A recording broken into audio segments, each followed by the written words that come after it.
Hello everyone, this is Showtime Moment 2. We are still dealing with the 1971 Indo-Pakistani conflict, which in my opinion is relatively unknown in the West.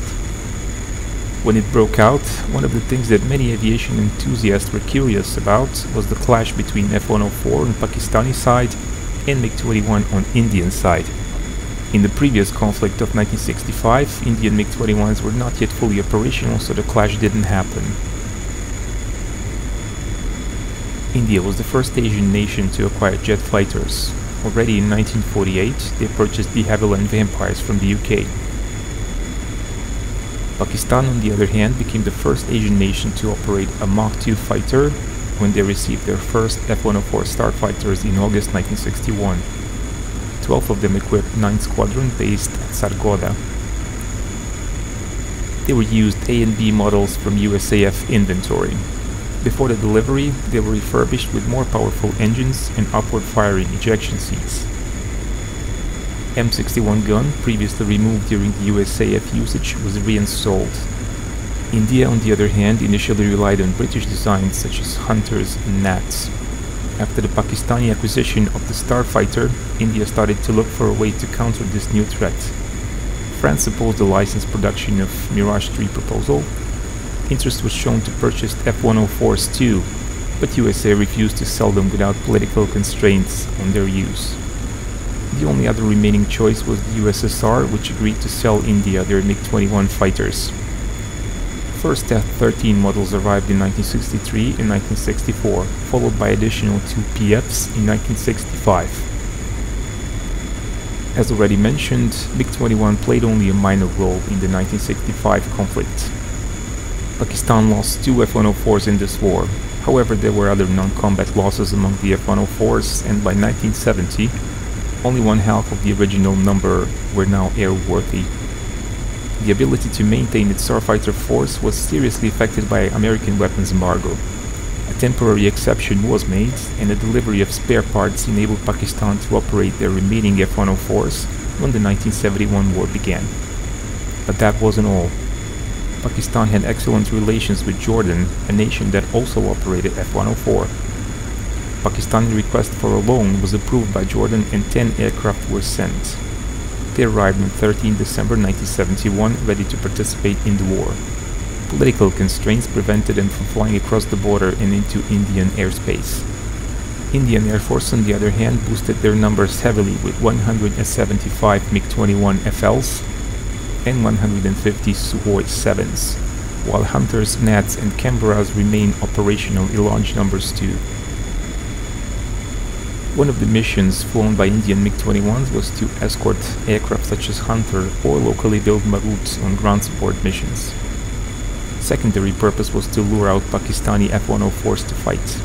Generally, Pakistanis ignored this, but F-104s were flying defensive combat air patrols, especially making sure their operating base at Masroor was protected. On 17 December, 2 F-104s borrowed from Jordan took off on one such mission. They were flown by Squadron Leader Bhatti and Flight Lieutenant Samad Changezi. During their patrol, Pakistani radars detected 2 MiG-21s escorting 4 Maruts, heading straight for the Starfighters. The F-104s were armed with guns only. Why was that? Kaiser Tufail, a former Pakistani pilot, described this in his blog as an inexplicable error by the mission planners. Authors such as Peter Davis or Martin Baumann explained that Jordanian Starfighters were not configured to carry sidewinders on underwing pylons, but only on wingtips. So Pakistanis opted for wingtip tanks for additional endurance instead of firepower.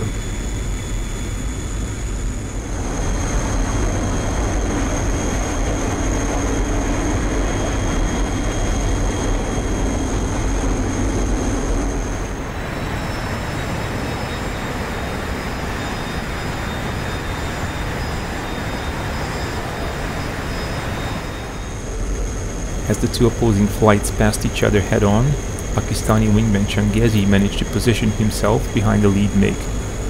Having no missiles, he needed some time to approach within the gun range.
same time, the second MiG-21 flown by Flight Lieutenant Datta moved in behind Changezi and launched an R-13 missile. He was launched outside of parameters, so it missed.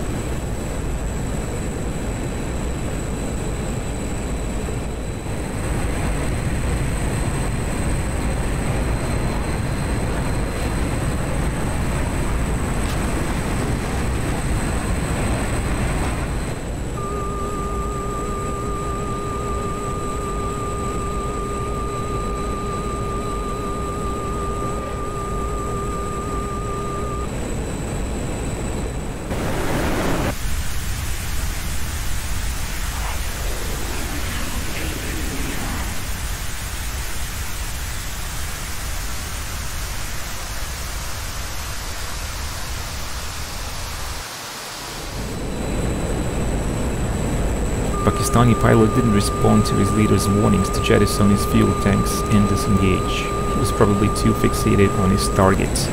This allowed Flight Lieutenant Datta to launch another missile which caught a direct hit.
Changezi never managed to eject, while two MiGs then turned towards Indian airspace.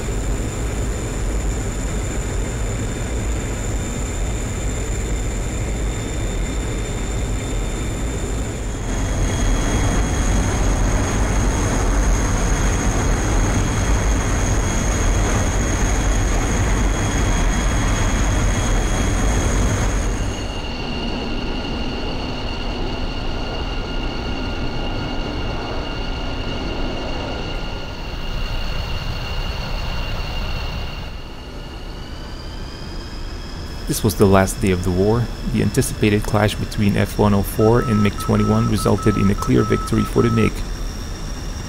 A longer conflict might have given the starfighter a chance to fight back, but this never happened.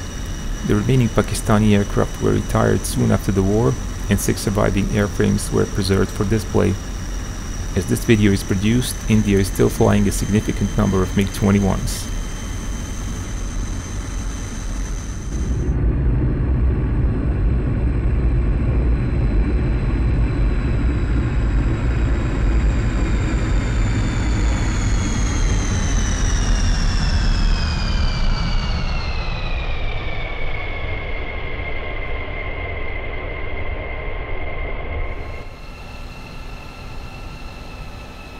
I hope you liked the video. If you did, be sure to press the like button. If you're able to, you can support the channel on Patreon, which would ensure the future of the channel and new content arriving regularly. Subscribe if you haven't already, and keep watching Showtime Moment 2.